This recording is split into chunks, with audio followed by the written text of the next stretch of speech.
Edgar Cayce on Satan, the Devil, the Spirit of Rebellion. Although Edgar Cayce readings do refer to terms like hell, the devil, and Satan, the meaning of each of these terms is very different from what most individuals associate with them. It is not about the difference between good and evil being equal and opposing universal forces that are somehow struggling with one another. Instead, the struggle is essentially between those things which are in accord with spiritual laws and those things which are not.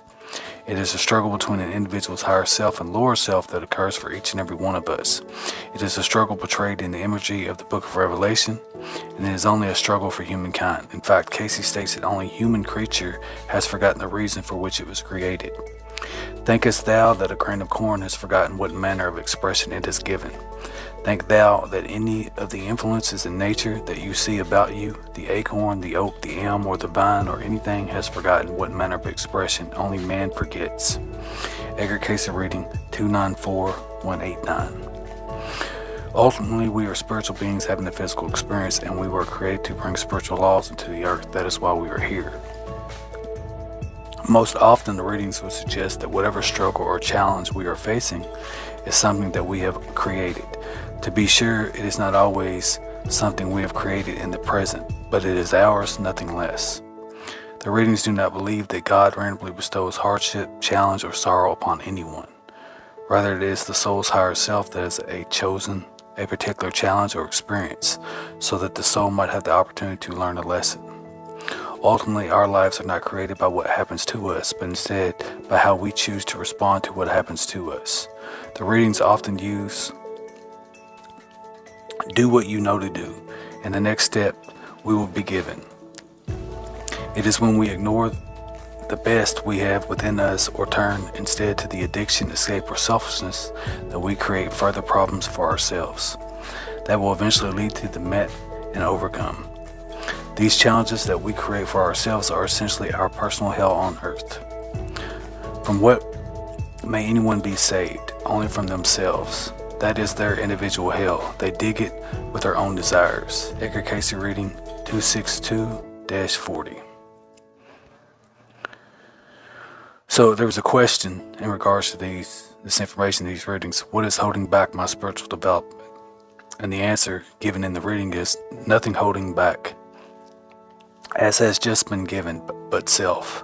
For know as has been given of old, though I take the wings of the morning in thought and fly into the utmost parts of the earth, thou art there. Thou I fly into the heavenly host, thou art there. Thou I make my bed in hell, thou art there. And as he was promised, when ye cry unto me, I will hear and answer speedily. Nothing prevents, only self. Keep self and the shadow away. Turn the face to the light and the shadows fall behind. Edgar Cayce reading 987-4. On a number of occasions, individuals asked Edgar Cayce to explain what was meant by the devil as described in Scripture. The answer is essentially that the devil is a representation of the spirit of rebellion within us that wars against our spiritual or higher self.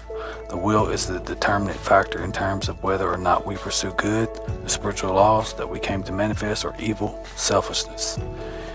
Hence, will is given to man as he comes into manifested form that we see in material forces. For the choice as given, there is set before thee man good and evil. Evil is rebellion. Good is the son of life, of light, of truth, and the son of light, the truth. Came to the physical being to demonstrate and show and lead the way for man's ascent to the power of good over evil in the material world. Edgar Cayce reading 262-52. Interestingly enough, the readings do suggest that there was a group of angels that chose to help individuals where they chose evil or separation from God. In other words, the fallen angels were not those angels that chose to depart from the divine, but instead those angels that chose to help humanity become aware of its separation from the God force. Reading 262-89. Thank you for watching.